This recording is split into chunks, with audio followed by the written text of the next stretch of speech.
Hi all, thank you for joining today's webinar. This webinar will be a fireside chat discussion between three leaders in cloud industry. The topic for today's webinar is cloud composability, and our speakers today are from AWS, Zensar, and CoreStack.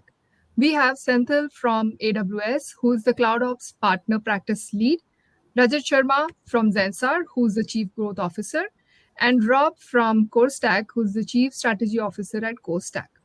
Today, I will be your moderator. My name is Priyanka Rawat, and I manage the partner ecosystem in US.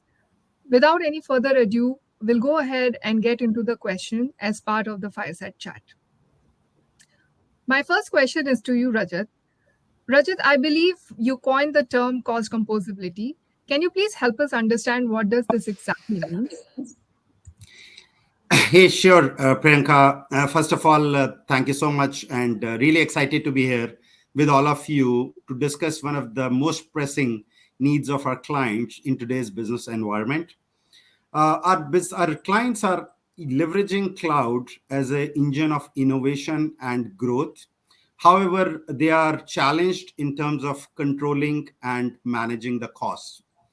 And most of our clients today are considering cost as a constant rather than a variable. And I'll tell you, the cost in a cloud is always a variable primarily because of the three core reasons.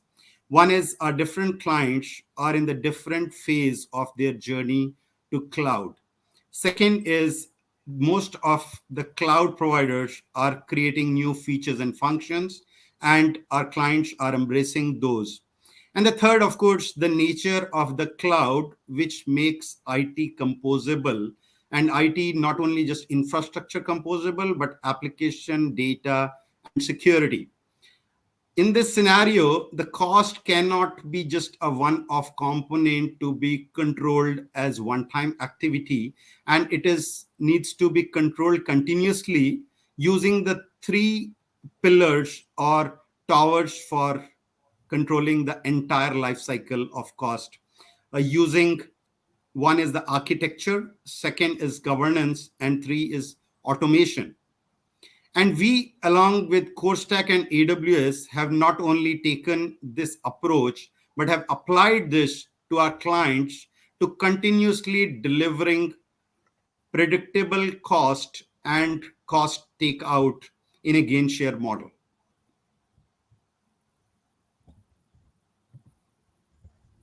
Thank you, Rajat. Senthil, my next question is to you. Moving on to governance and compliance, why is governance and compliance critical in ensuring the cost composability framework remains relevant in changing business scenarios? Hey, thank you, Priyanka, and thank you, Rajat, for setting up the stage here. I'm glad to be here. So let's dive into your question, right? So cloud foundations is a key for greater success in customers' cloud journey. When I say cloud foundations, I refer to security, governance, resilience, automation, operational efficiency, and observability, right? So customers plan for like optimized cost management from day one with services, tooling, resources to organize, track cost and usage, enhance control through consolidated billing, enable better planning through budgeting and forecast, and further raise cost efficiency with resource and pricing optimization. So of course, when we talk about all this, it costs money to shift your practice from an on-prem to a cloud infrastructure, because you have to modernize your cloud operations a little bit. But the end goal of FinOps is not obtaining the lowest cost possible, right? It is selecting the right technologies to meet your business case and get the maximum return on investment for your cloud adoption, right?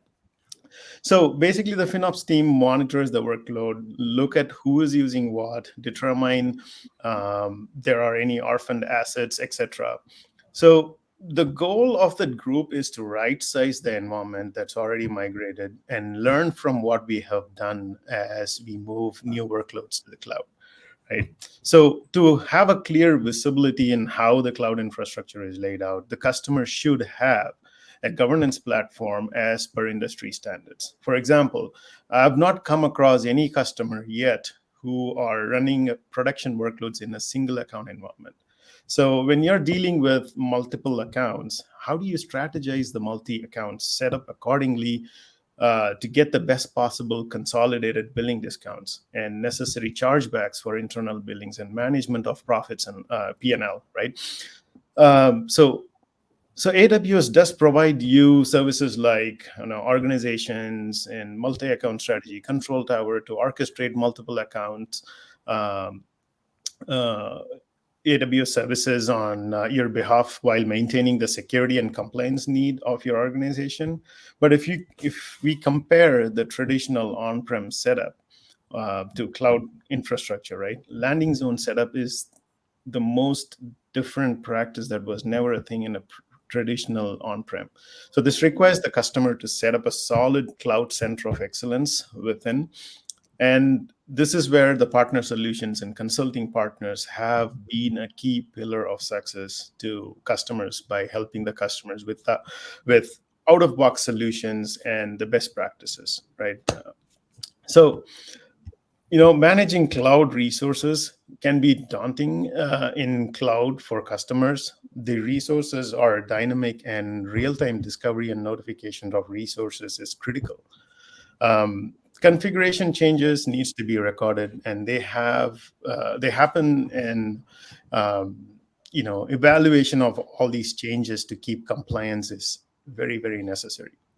So AWS provides multiple tools to assist you. To name a few, we have AWS Config, which is consistently going to monitor all the configurational changes in your resources. CloudTrail, which is going to keep track of all your API calls, and AWS Audit Manager, which is going to provide your pre-built standard frameworks to help gain visibility into how your compliance is and provide evidences, right? So like we previously discussed, right, automation is a key for continuous compliance. And all of these services that I mentioned is going to reduce the heavy lifting for the customers. So, while again, AWS provide all these building blocks, it is the tri-party relationship that we have here is what scales and be helpful to customer, right? For example, in this context, CoreStack has built a phenomenal turnkey solution for customers to instantly take advantage of all the best practices and cost optimization with their governance architecture, and then with Zensar's field experience of helping hundreds of customers makes it a win-win for our customers to onboard and speed up their cloud journey to meet their market demands as fast as possible. We'll be happy to talk through these, and my team will be having a booth at reInvent in the Expo Hall in the infrastructure region. We will be at the booth 314, and we'll be hosting and talking about our cloud operations competency partners. And I know Zensar also has a booth at booth 576 in the Venetian Expo. So please do visit us and talk to us about this. We'll be more than happy to share more information. Certainly, Senthil. Thank you. My next question is to you, Rob. How do platforms like CoreStack help businesses detect cost anomalies and forecast cloud spending? Thank you, Priyanka. Well, as a multi-cloud SaaS governance platform, being modeled from a finance, compliance, and security perspective is absolutely critical if you're to maximize the value from your multi-cloud and/or multi-cloud account platform. Specifically, though, through a finance lens, this cloud cost composability, the ability to identify every facet of cloud spend, to save a dollar, to stretch a dollar, but to also create a new dollar using automation, intelligence, and abstraction, is the new cloud frontier to master. And it's really where CoreStack's leading the charge. So let me briefly elaborate. Addressing cost composability through automation, going above and beyond by automating everything you can, leveraging AIOps, and a corpus of anonymized governance data to better predict spend, detect anomalies, and make smarter cost recommendations through automation and remediation.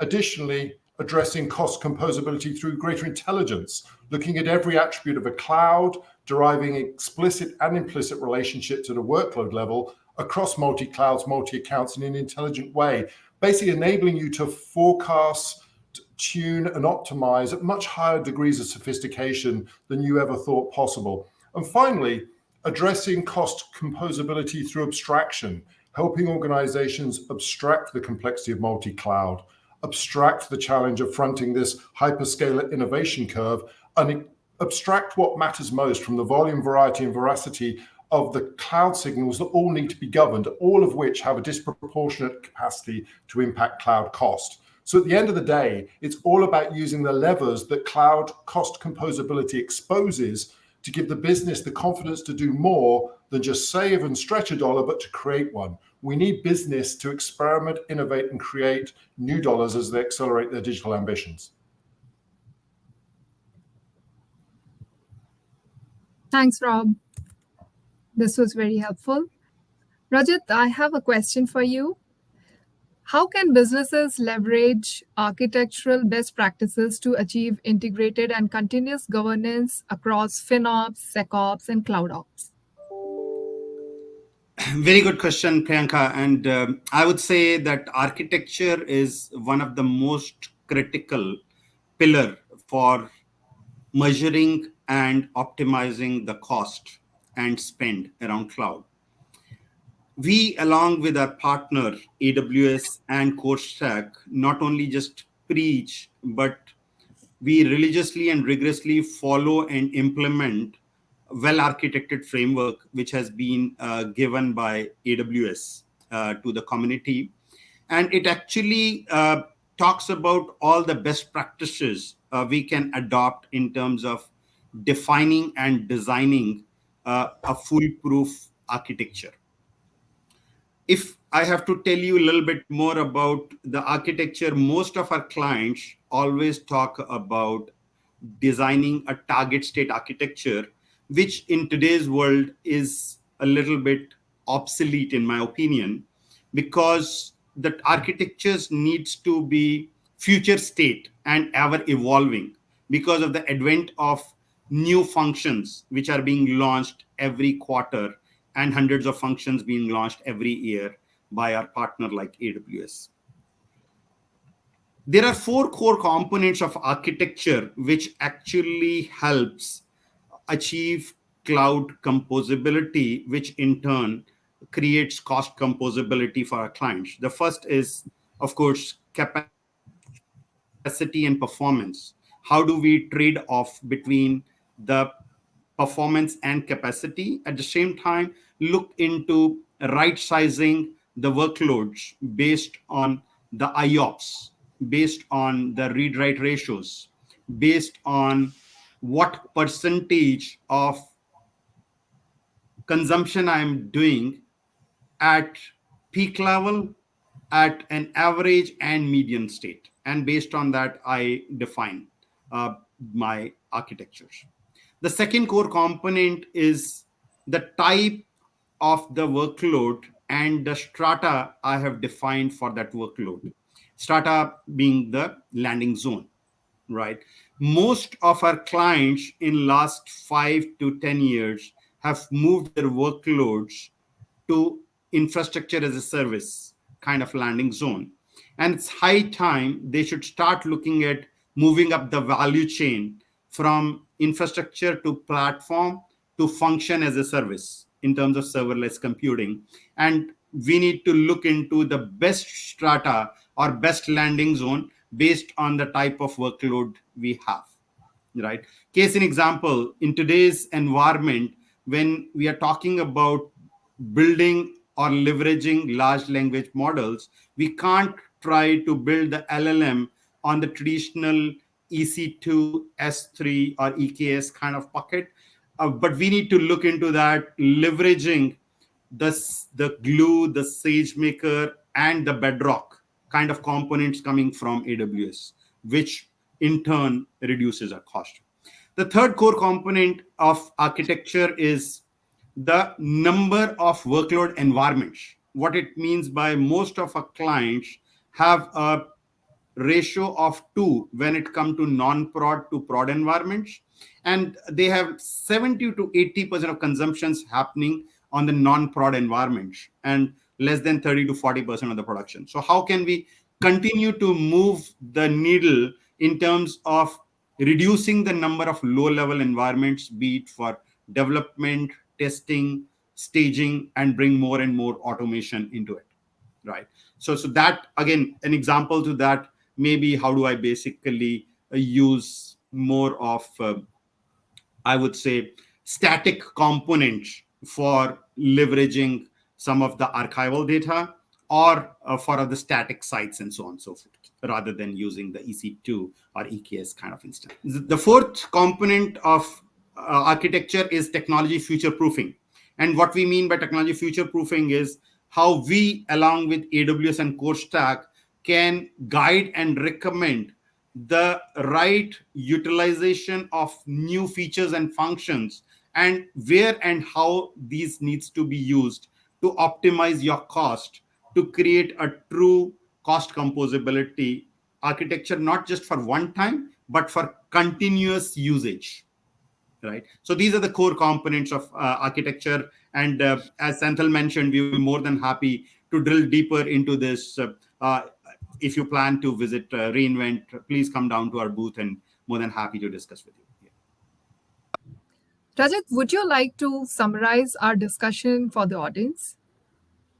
No, definitely, Priyanka. For the interest of our clients, prospects, and the enterprise community, the core crux of this discussion is that all the three core elements of the cloud cost management, which is architecture, automation, and governance, have to come all together and sing in a harmony across the cloud lifecycle, right from strategy to operation, including foundation and migration, to actually look into dev, sec, and FinOps in totality, in order for us to do the magic of bringing cloud cost composability to our clients. Thanks, Rajat. Thanks to all the presenters. Thank you for the participation and valuable insights. As we've learned, platforms like CoreStack play a pivotal role in optimizing cloud spend, ensuring security, and maintaining compliance in the cloud hyperscalers like AWS. It is clear that the future of cloud cost composability is bright, with automation, governance, and architecture at its core. Thank you for joining us, and we'll see you next time.